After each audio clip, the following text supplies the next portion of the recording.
Welcome to News Talk 98.9, WORD's exclusive South Carolina Governor Series. Powered by Guzzling Electric. An in-depth, free-flow conversation with the leading candidates. Here are your hosts, Charlie James and Joey Hudson. Good afternoon, everyone. I'm Charlie James along with Joey Hudson. This is the 98.9 WORD Governor Series, and we're being joined this afternoon by Lieutenant Governor Pamela Ebbett. And we want to thank our friends at Gosling Electrical for sponsoring this segment. Lieutenant Governor, welcome. Thank you for being with us this afternoon for the Governor's Forum. Redistricting being discussed right now in the State House. How important is it that we get this done? And does your opinion on this differ from the governor's? No. First off, I was at the State House all morning watching everybody go through the 600 amendments. I want to start by saying great job to Speaker Smith coming in with some new rules to try to move this along. We definitely don't want the clock to run out on it. It's really important. It's important because the people of South Carolina want to see it done. It's important because it's really bigger than even our state, right? This is an issue that will shape what happens in our nation, and we can't lose the Senate. We can't lose the House. We need to give President Trump everything he needs to move forward. In South Carolina, we deserve to have a 7-0. We deserve to send 7 conservative members to Congress. It's what scares me, what scares the governor is losing. And you know what the next 2 years will be like. It will be impeach, bottleneck, impeach. But we feel that this is what the citizens want. This is what's best for our nation. And Charlie, Joey, it hasn't been that long ago, and I hope people remember just how horrible the era of the Biden administration was, with an open border and fentanyl running over that border and lawlessness in the streets and defund the police. We could go on and on with those horrible, horrible policies. That's why it's important to do what we're doing. That's why it's important what's happening in other red states. And I've been saying this for the last week now. Thank you to President Trump once again for putting a spotlight on what the Democrats have been doing forever. And as soon as he does that, they try to change the narrative. I mean, it's the Democrat way. Let's change the narrative. Let's flip it around. Let's confuse people. And they're doing it right in the House. We saw it happen in South Carolina State House.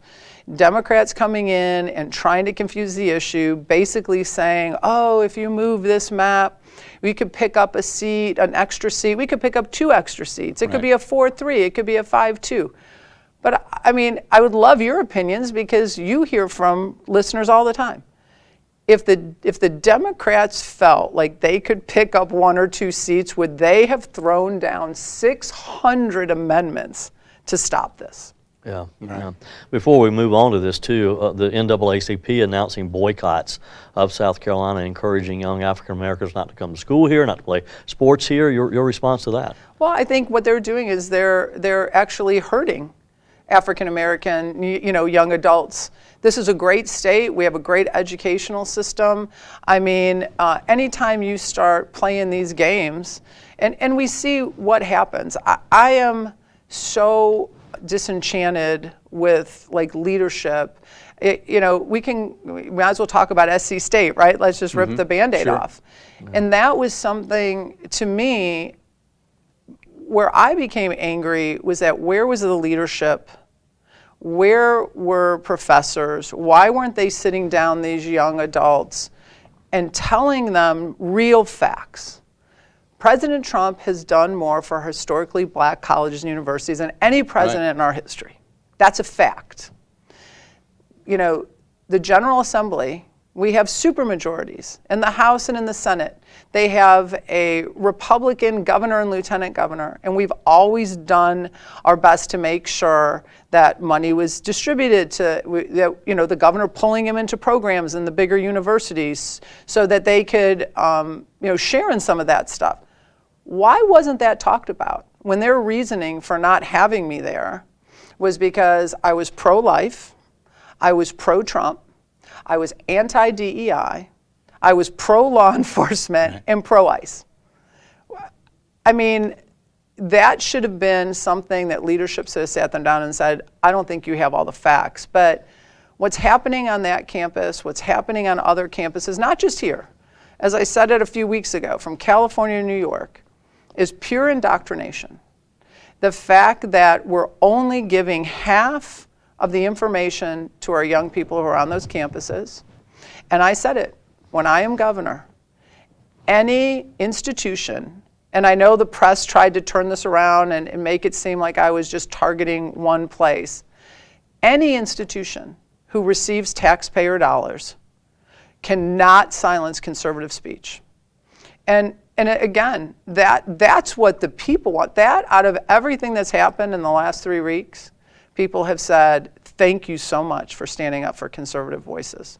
And I said, I never thought that it would be something where I would say it happened to Charlie Kirk, it happened to Riley Gaines, it happened to Lee Zeldin, just squashing any kind of conservative voice that could get to these young people, and that's a real shame. It is. As governor, you're responsible for appointing the director of the Department of Public Health with Senate confirmation. There's been a lot of drama this past year with the Senate not confirming Dr. Edward Simmer. Of course, we now have another interim director there. Did you support Dr. Simmer, and what will you be looking for in choosing a director as governor? So I was really clear. I said it early on. Dr. Simmer had lost, people had lost confidence in him, and in that position, in my eyes, made him not a good choice. Now, when it came, I put a statement out yesterday. My opponents were trying to confuse this issue. So I made a very poignant statement, and I think it stands on what it is. It was very straightforward. I will look for somebody that puts medical freedom first, that puts the interests of parents first, that looks at what are in the best interests of the state, and it will put science over any kind of liberal woke agenda. And we need those positions to be solid, right? I've said it a few times over the last few weeks, this has to be fact over feelings. And people need to have confidence in a director that's giving them health advice. That's what I want to deliver for the people of South Carolina. You said that she was 0 for 3 for your requirements for a director of public health. How quickly would she be removed if you became governor? So, with this process, let's face it, we're in a really weird time right now. Who is going to take a job to be the next director of a cabinet agency when the governor is about to change over in the next few months? Right. So we're kind of at this standstill of, once elected, then we can start the process and get somebody in there that fits those qualifications and make sure that, once again, the people of South Carolina have faith in that agency again. Faith in agencies, faith in government. A lot of Republican voters are concerned about some of the actions, just like the one that we just mentioned.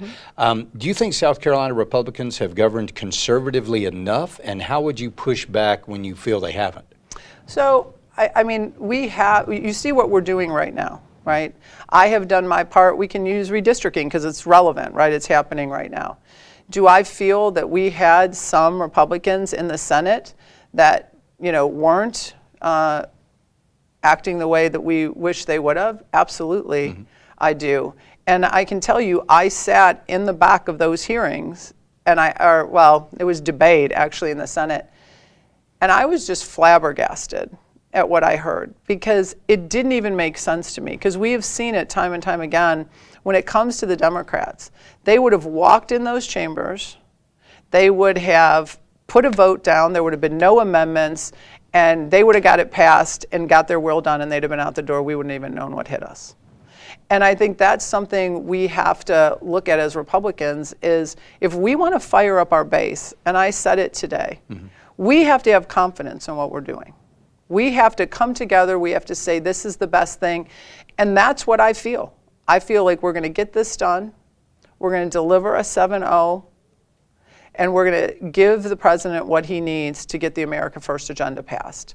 And I look at everybody. If you're in the Senate, if you're in the House, you have a district. You have your constituents. My constituents are the entire state. And as I travel around the state, there is nowhere that I have stopped at, and I stop at a lot of places, that people haven't said we need to get this done. Like the future of America really depends on it. And Kamala Harris this weekend was on TV saying that she wanted to get rid of the Electoral College. She wanted to add seats to the Supreme Court. Right. You had Cory Booker talking about bringing Washington, D.C. as a state, bringing in Puerto Rico as a state. Right. I mean, they're already thinking how they're going to do these things. So, we have got to make sure that we're protecting, conservative voice, our conservative constituents, and we're protecting our country. We cannot go back to what it was when they were in control. Yeah. There were multiple bills this session that dealt with closing our party primaries. Mm-hmm. None of them successful. The SCGOP now says they're filing a federal lawsuit against the state. Do you support closing primaries, and do you support this lawsuit? I support closing primaries. I think Republicans should be voting for who their nominees should be on the ticket. And you don't have to look back that far. I mean, when the whole SC State thing happened, you could go out to social media and see where, Democrats were saying, hey, let's cross over into the Republican primary and make sure that the lieutenant governor doesn't get elected in. Mm-hmm. I don't know what comes from the lawsuit. I would hope that we are all adults, conservatives that control the state. We should be able to sit down and get these things done. I prefer that we sit down and get things done rather than take it to court and waste taxpayer dollars. I mean, that is always my first lead in. But if we have to get it done, again, something for the last year traveling around the state, you go to any GOP meeting, you go to any South Carolina Federation of Republican Women meeting, anything within our party, those grassroots people want to see it done, and I want to see people get out and vote. And I want to take away all the barriers of excuses, mm-hmm. right? I don't go out and vote because it doesn't matter. I don't go out and vote because I don't think it's going to make a difference. I don't go out and vote because I think my vote doesn't count. I think if that's the sentiment that's keeping people in, because it is dismal that in a red state like South Carolina, especially in a midterm, we get less than 13% of voters out to vote. Right. And these are important things. My dad used to have a great saying, Joe, you and I talked about this before. He used to tell us two things. If you don't vote, you can't complain. No. And you get the government you vote for. So if you're sitting at home just complaining about what's happening here in the state or in the nation or in your local community, and you're not voting, you do not have a right to complain. Right. Do your homework, figure out what these candidates are for and about, make sure that they have the resume to do the job. I mean, sometimes I hear people, they go, well, we elected so-and-so. You can throw any name in there you want. And they promised they were going to do all these things, they never done it. Well, first off, I've heard a lot of promises long before I was in public office, because I spent most of my life in the business sector, in the private sector. And I would ask myself, like, can a so-and-so even do that?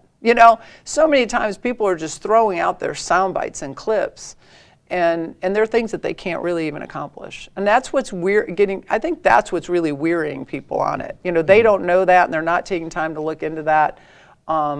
But I would say that adds to the problem. It is a problem because, we're supposed to be ruby red South Carolina. I think a lot of people were shocked when they found out that our state legislature did not comply with the one big beautiful bill. That was a shock. But you have promised, you said within the first 100 days of your taking office, you would eliminate the state income tax. What does that look like? How would you accomplish that? So that is a great question. I've talked about it an awful lot. First off, when people say, is that even true? Mm-hmm. Why is that such a red meat issue? Why is that something you talk about so much?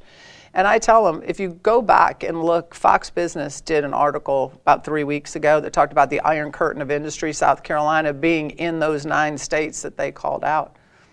All those states are looking at dropping their rates. You have Florida and Texas that's in there. They have not only eliminated state income tax, they've codified it into their constitution, mm-hmm. and they've gotten rid of a wealth tax and a death tax. And so this is our competition.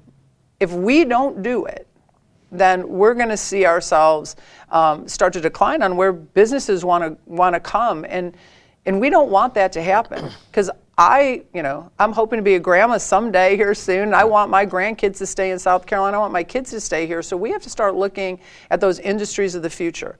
Now, go back to COVID. It was a dark time. But one thing we can be proud of in South Carolina, lots of states went into COVID with a surplus. Very few states came out of COVID with a surplus, but South Carolina did. And we didn't cut any services when we did that. So what does that tell you? We can cut back on our spending and still get the things we need to get done. Government spending is the #1 reason for inflation. So if we rein in spending, if we start running efficiently, when I mean leaning in on technology to make sure government's running efficiently so that we don't have to continue to hire and hire to outpace our growth. When we start cutting regulations, because we have over 80,000 of them, we start cutting them to where businesses can actually really flourish, and we take the handcuffs off of them so they can flourish. Look at the surpluses we have every year. Those surpluses will just get bigger. So it's not a one dart. Anybody that has ever ran a business will tell you it takes a lot of things to make something happen, and you need a big, broad vision. And when you put all those things together, we can get it done. And I believe I've spent 8 years now as a lieutenant governor working with people in the General Assembly, earning their respect. I think that's a whole different conversation when you know the person you're sitting down with and you know that they have the resume to actually get things done. It gives you, I think, a sense of I think I can work with this person, right? Because I'm not going to take the air of this thing tanking on my own. And so, yes, I think it's something that the people want. We need to get money back in people's pockets. I think we can do it. And we have to do it, because our competition is doing it. Right. Yeah. Let's drill down a bit on that. You mentioned regulation.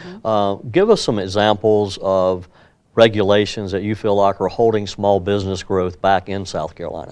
So, that's great. I've been asked that a few times, give us a couple examples of regulations that you think are just ridiculous. So I'll give you 2. So the one I used until I'm going to tell you my second one, it's even worse, is Western Governors University came to my office. Because I'm an accountant by trade, they said, can you help us? There's a shortage of accountants. They do online, so if you've been a bookkeeper, let's say for 15 years, and now you want to get your accounting degree, they kind of meet you where you are. It's accredited university. But here in South Carolina, you could graduate with a bachelor's in accounting, but couldn't sit for the CPA exam. Because we had a stipulation that said you had to have so many hours in a classroom. Well, if you've been a bookkeeper 15 years, you could probably do Accounting 101. You could go right to the test and pass the test. You can go to 102 and go right through and pass the test. So they weren't counting that as hours in a seat. So you know what our citizens had to do was go to Georgia, take the CPA exam, and then seek reciprocity in our state, which became an even bigger barrier if you had a family, if you didn't have the money and resources to do that. It was extra time. So I was like, that doesn't make any sense. I was able to go to LLR, talk with the Board of Accountancy. They were able to make a simple change to get that fixed. Now, fast forward about a month and a half ago, I was sitting down with some business owners in Florence. And I was asking them how business was going. And they said, great, we were opening up a event space. I said, wow, that's great. They said, yeah, we're building a pavilion. And they said, we got it booked out for weeks if we could get our final permit. And I said, well, what's the hang up? And they said, well, we don't have an exit plan or exit signs. And I was like, in your pavilion? Doesn't have any walls, right? Yeah. And they said, yeah, you got it. That's the kind of things we have to get over, because time is money when you're running a business. And time kills deals. And that's what I hear from businesses all the time, is I can't wait 8 months for government to get back to me. I can't wait because I have people, I have bills to pay, I have people to pay. And it becomes out of reach for it to be a profitable endeavor, and so they scrap it. And that's what we have to change. We have to go through, President Trump in his first administration said, for every one, I'm going to get rid of 2. Yeah. He got rid of 4. But he's an overachiever. In his second term, he said for every one, I'm going to get rid of 10 or 12, I think now. He got rid of 12. But I have said we should bring all of our regulations, sunset them, bring them back up in front of the General Assembly, let them look at some of these things. If they're old and outdated, let's get rid of them. If they're good, then let's keep them. But let's make sure that we don't give so much gray area that bureaucrats can put their own spin on it. Because how many times have you heard, well, when I call to get an opinion on something, I have to write down the date and who answered the question and the time, and because you could potentially get two different answers when things are written too broad. And we have to make sure that there's not assumption when writing bills. Because that's what I hear all the time. Well, we assume that this is what the General Assembly meant. And I have talked to Hartley Powell at the Department of Revenue, and there has, during his time as director there, he has said, I read a bill literally. If something is written, if there's a regulation written, whatever is put in front of me, my job isn't to assume what somebody meant. And I think that's something else we have to look at. Is it written clearly enough so that nobody is making these assumptions? Do we even know how many regulations we have that hurt business here in South Carolina? Well, we have over 80,000 in total, Wow. and a good chunk of them, they're not helping. And you do need regulations, don't get me Sure. wrong. I mean, we need to make sure that people are doing the right thing and that we have control over things that go on. But certain things are silly, right? Like my example of the pavilion, right? That's silly. And so how do we change that? Because that hurts business. If they have to start canceling bookings because they can't get a final occupancy permit, that hurts business. And so, and I think it's good. I was part of the Small Business Regulatory Department, and I was appointed to that. And it was amazing because what happens is if a bill gets passed, it goes to the small business regulatory, and we would look at it, and they would put on the bottom of the bill like, this doesn't have an adverse effect to small business. Well, it's amazing. We get a bunch of business people that sit on that panel, and we can go, well, this is going to cost business, and this is going to cost business. So we end up being able to try to help with some of that on the forefront, but we need to do a better job of what's already sitting in and on the books. Absolutely. We will be right back with Lieutenant Governor Pamela Evette. I'm Charlie James along with Joey Hudson. This is the 98.9 WORD Governor Series brought to you by Gosling Electrical Supplies. We'll be right back.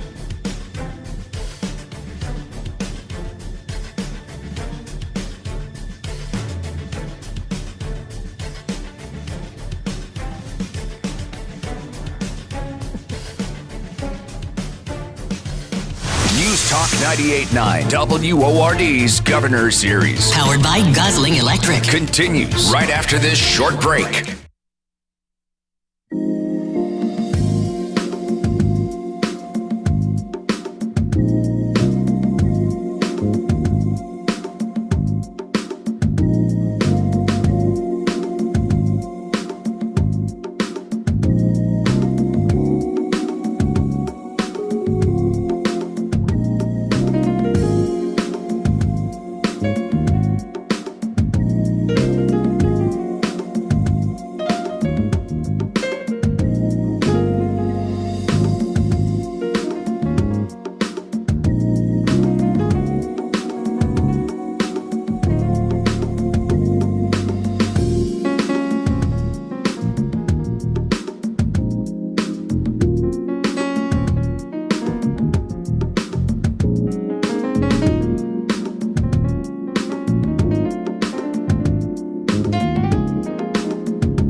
Now, back to News Talk 98.9 WORD's exclusive Governor Series. Powered by Gosling Electric. Once again, Charlie James and Joey Hudson.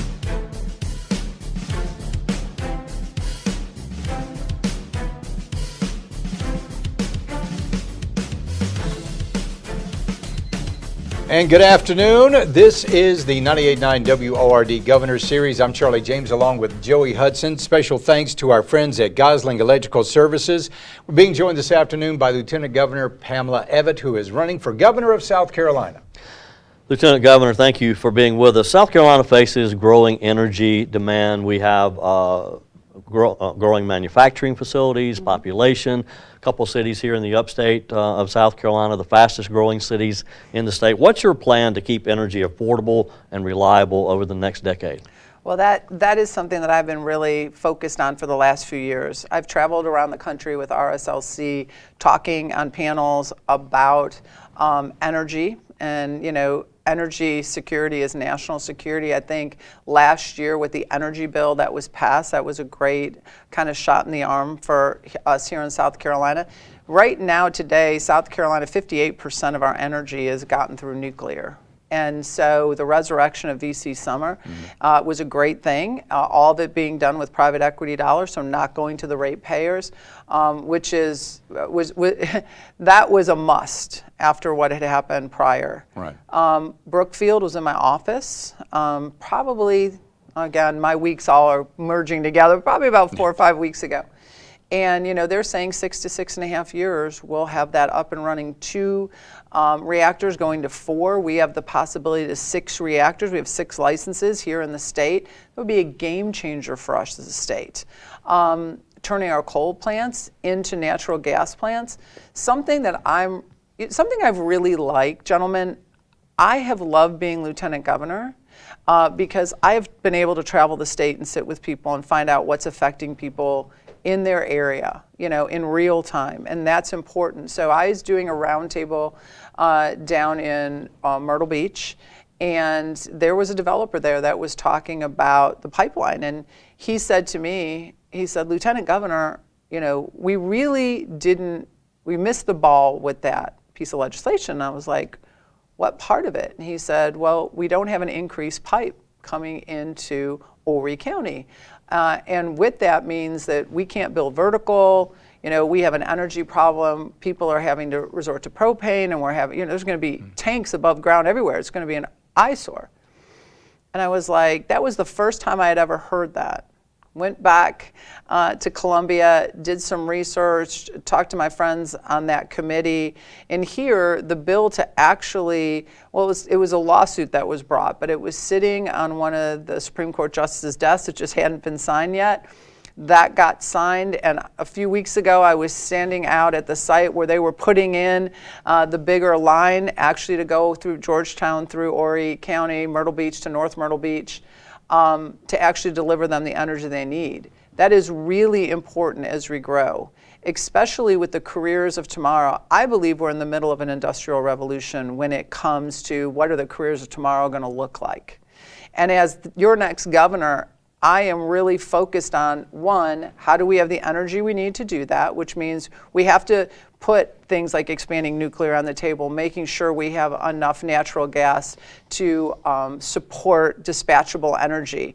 And then making sure that our K through 12 system and our higher education system is prepared to create that workforce. We cannot be behind the 8 ball with this because things are changing fast. But energy is going to play a key role into our growth, the type of industries that can come here.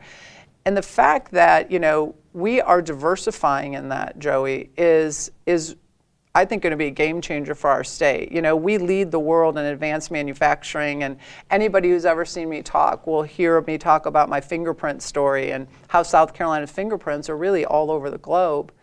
But it's the new things that I see boots on the ground that we're doing, like really diving into nuclear. We have Newport News here. We have Joint Base in Charleston. Mm-hmm. We have great incubator companies that are dealing in autonomous watercraft that's working with Newport News. all these things are going to require the growth that energy is going to need. So I think we've done a great job starting off. It's something we have to keep our eye on, and we have to make sure that no matter what comes to South Carolina, President Trump said it spot on. When industry, especially when things like data centers, when they come into an area, if an area is willing to accept them, they need to make sure that it doesn't adversely impact the people in that area that are around them. And so I think he laid it out really clear, is that we have to have growth. These are important things that we need to keep on American soil, but we can't hurt people while we're doing that.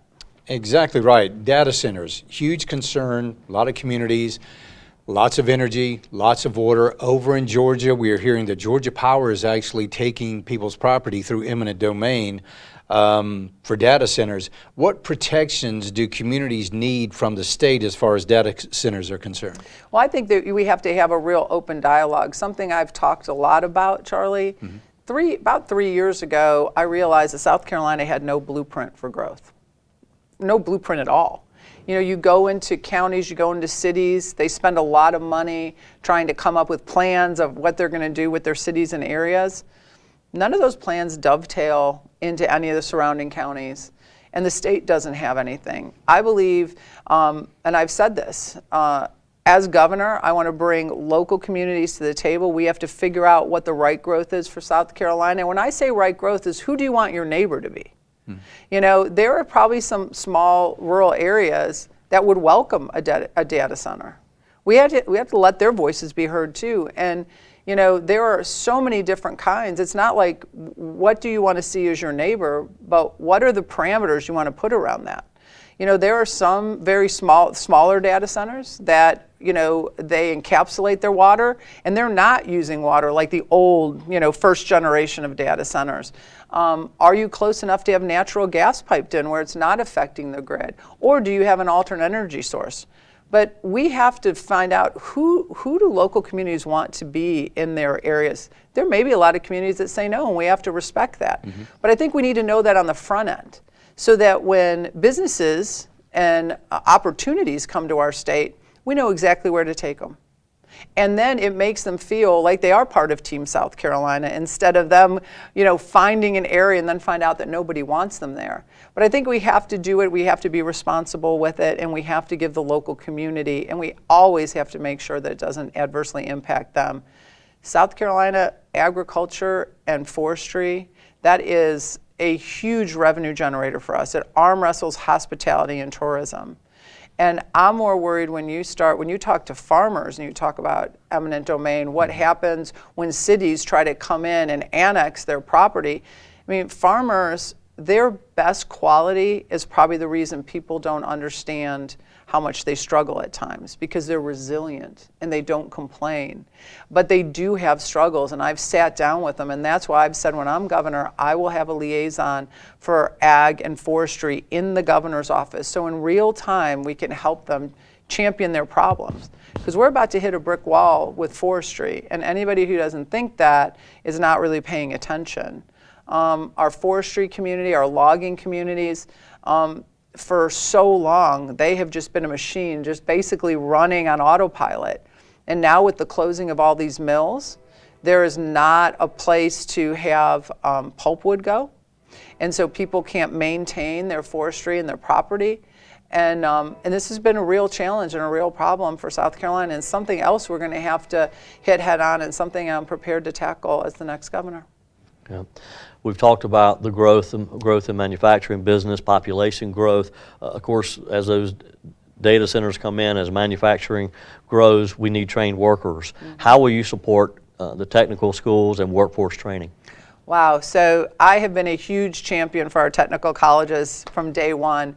My middle son chose to go the technical college route when he first came out of high school. He had suffered from ADD and wasn't wanting to do a 4-year degree. And my dad was a tool and die maker. So I never understood, you know, I had my head down building my business. I didn't realize the sharp swing that we had taken where we were looking at our technical colleges as a second tier option. And so I have used my microphone to change that narrative, talked about just how amazing our technical college system is and the great career opportunities that come from them. The governor and I, we have been very passionate about supporting our WIN scholarships. We have educated over 121,000 South Carolinians, getting them secondary degrees or certifications. When Lockheed Martin was looking at South Carolina, I met with them, had a dinner with their management. Their president came down from Texas. They were looking at where they were going to build the new F-16 Block 70s. And that was the first question he asked me was, where am I going to get my workforce? And without hesitation, it was like Greenville Technical College. You tell us what you need, and we're going to give you what you need. And we've done a great job. And to all of your viewers that are watching today, and something that I've said, it's education. For so long, you know, guidance counselors and parents, it was never kids that were saying, oh, I don't think I want to go to a technical school, or I don't think I want to be in this profession. It's been more parents and grandparents and guidance counselors that have steered them away from it. But I think it's like the dawn of a new day. We're seeing more and more. And something I've been talking about is, you know, the only 20-year-olds who aren't complaining they can't afford to buy a house? A plumber, an electrician, a welder, somebody that does mechatronics, right? They came out of technical college. If they went to high school in the state of South Carolina and got a 3.0 or better, they were eligible for the Life Scholarship, they can basically go for free. And that's a great way to start your education. You can always continue on. And there's a lot of great companies here that are taking these kids out of Greenville Tech, getting them working, and then paying for them to continue on with their education and get their bachelor's degree. So I think we as leaders, myself as the governor, would continue to talk about that. One thing I've been talking about a lot more is, how do we embed certification programs into our high schools? And how do we do more of that? Because as a mom, let me put my mom hat on, you know, there are a lot of kids out there who go into high school, who go into middle school, that just know college is not going to be an option for them. And if we don't embed something in our K through 12 program to keep them there, why would they stay? Why are dropout rates high? Is it because they don't feel like this is the pathway for them? We have to have another pathway to keep those kids engaged and in school. And if we embed more certification programs into high schools, then we're getting them work ready. Because I believe that every senior should graduate from high school either work ready, college ready, or military ready. And I think we do a great job getting them college ready and military ready. I think we have to now really focus in on how do we keep getting them work ready, and how do we do better by that, and how do we keep those kids that we're losing because they don't feel like this is the pathway for them to stay in school. How do we get them ready, though? I mean, South Carolina, we kind of lag behind a little bit in education. What do we do about our education system in the K through 12? And how concerned are you about parental rights and school choice? Oh, I have been a huge advocate for school choice since the day I was sworn in. I believe that I sit with lieutenant governors from all over the country. And if you look at states that had the biggest jump in educational success, it has literally been from states who have gone in with full universal school choice. Parental rights, nobody loves a child more than their own parents. That's what I fundamentally believe. So I believe parents are the ones that should be making those choices. It's not just their right, it's their responsibility. And every kid learns different. And I think if you really want to make a difference, especially in a rural area, if we passed universal school choice, because this is the number one question, Charlie, that I get, is, oh, it's going to adversely affect kids in rural areas, kids that right now, you know, school districts are not performing well. I'm like, it's just the opposite effect. If parents realize that they have the ability to take their child out of a failing school and they have an opportunity to send them somewhere else, and if a charter school knows that they can actually build in that spot, because those parents will have the ability to move those kids over, they'll do it. And those kids will be better off for it. And so I think we have to pass universal school choice. We need to make sure that competition is thriving. I think Ellen Weaver is doing a really good job. I mean, she came in, things were not where they needed to be, but she has done an awful lot to try to do good common sense policies. And I think that's going to be the secret sauce. And you see it in other states. You know, it was interesting to see what Governor Reeves did. Governor Reeves, I met him the first time he was a lieutenant governor. Then he became governor, and he put a huge focus in early childhood education, really concentrating on that 4K statewide for them. Latest test results came out, had them scoring highest with those third grade tests. And, you know, it's that focus on early childhood education, trying to get all kids to kind of the same level when they enter school, a lot cheaper. All the data shows that if you can really get kids ready for kindergarten, you can keep them academically successful, and the cost of trying to do that in the younger years is a fraction of what it is to try to make up for a student you've lost somewhere through the way in 10th, 11th, 12th grade. There was a story recently about a parent whose child was filling out a survey in school, and she had some questions about the survey, so she asked the school to see it, and the school wouldn't let her view it because of copyright issues. Do you think parents have the right to know what is going on in their child's school? I 100% think parents have the right to know what's going on in their kids' school, and I think of all the bad things that happened, Charlie, during COVID, that was probably the single biggest eye-opener for most people, not just here in South Carolina, but across the country. We started talking about books in libraries.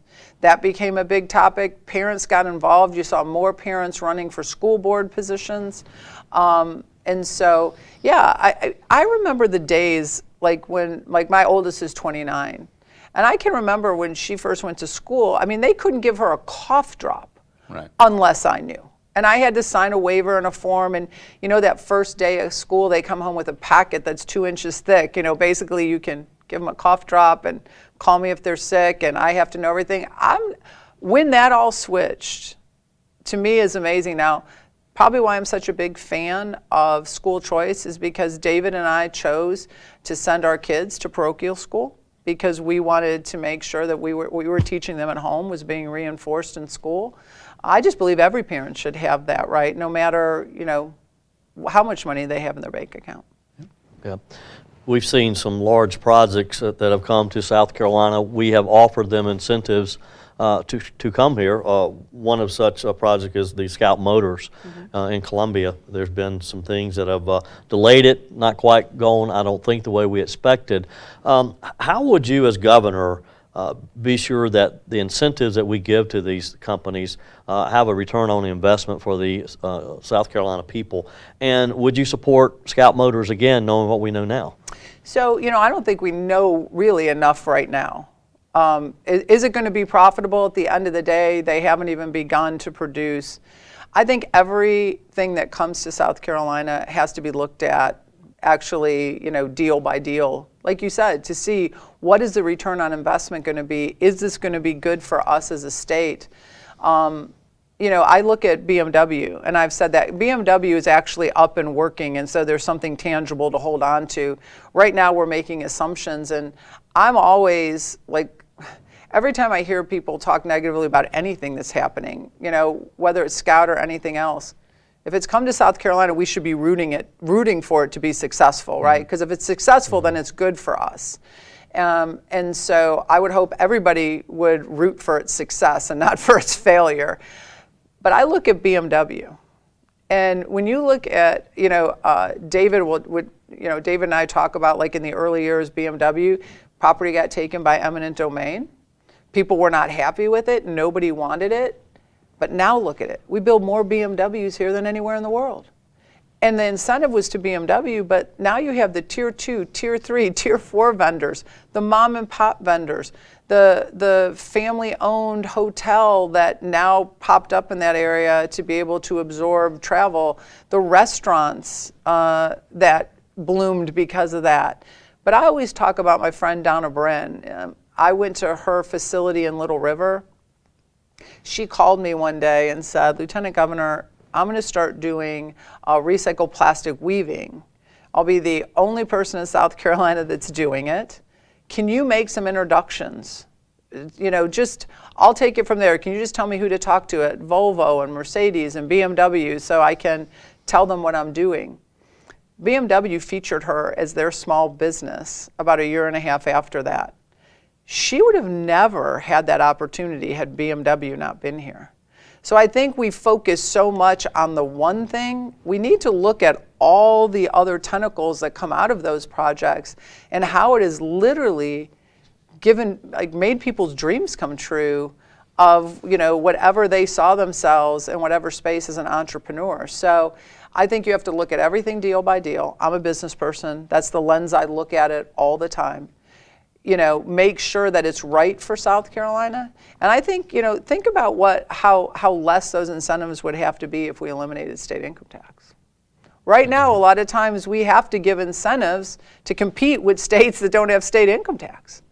So just think about how much of that goes away when we don't have to do that. That's why eliminating state income tax is something that, you know, I've talked about a lot long before I was running for governor.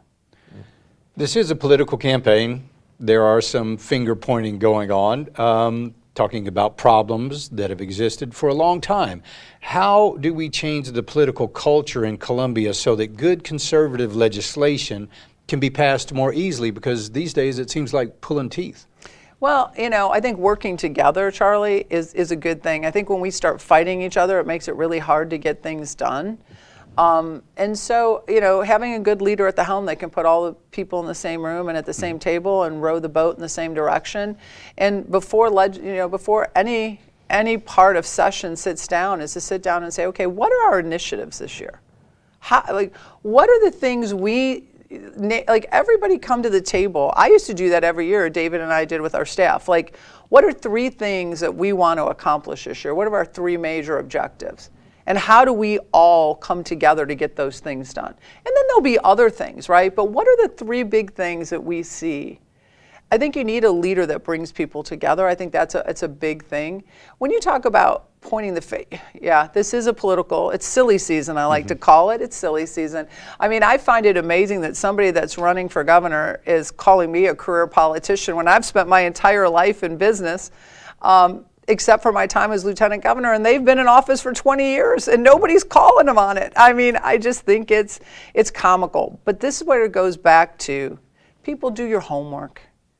Do your homework. People are going to say things, but the facts are all there. I mean, we may not like the speed at which infrastructure was moving. Well, there's a bill going to the governor's desk to modernize DOT. Put it under one person. Get things away from a board. You know, everybody wants to blame a governor. Everybody wants to blame the House. But you need one person that has to take ownership of some of these big problems. And I think that's going to be a big step forward to, you know, getting some major changes with infrastructure. And goes back to regulations. One big beautiful bill you talked about a little bit earlier, President Trump coming down and saying, listen, work with the federal government, come to us, let us kind of get you in our program, and we'll eliminate the federal permitting. And we can do it all at a state level. Justin Powell is doing that. That makes jobs cheaper. You know, again, time is money. All right. Thank you very much, Lieutenant Governor Pamela Evett. Thank you very much for joining us this afternoon. We really appreciate this. This is the 98.9 WORD Governor Series, brought to you by Gosling Electrical Services. In just about, 60 seconds, could you tell us what it looks like 4 years from now under a Governor Pamela Evett administration? Yes, we have streamlined regulations, gotten rid of all those useless regulations. We've eliminated state income tax. We have pushed forward to change the way we elect our judges, and the future is bright. Yep, there you go. Sounds good. All right, don't forget, the primary is June 9th. Get out there and vote. I'm Charlie James, along with Joey Hudson and Lieutenant Governor Pamela Evett. This is the WORD Governor Series, brought to you by Gosling Electrical Services. Thanks for tuning in.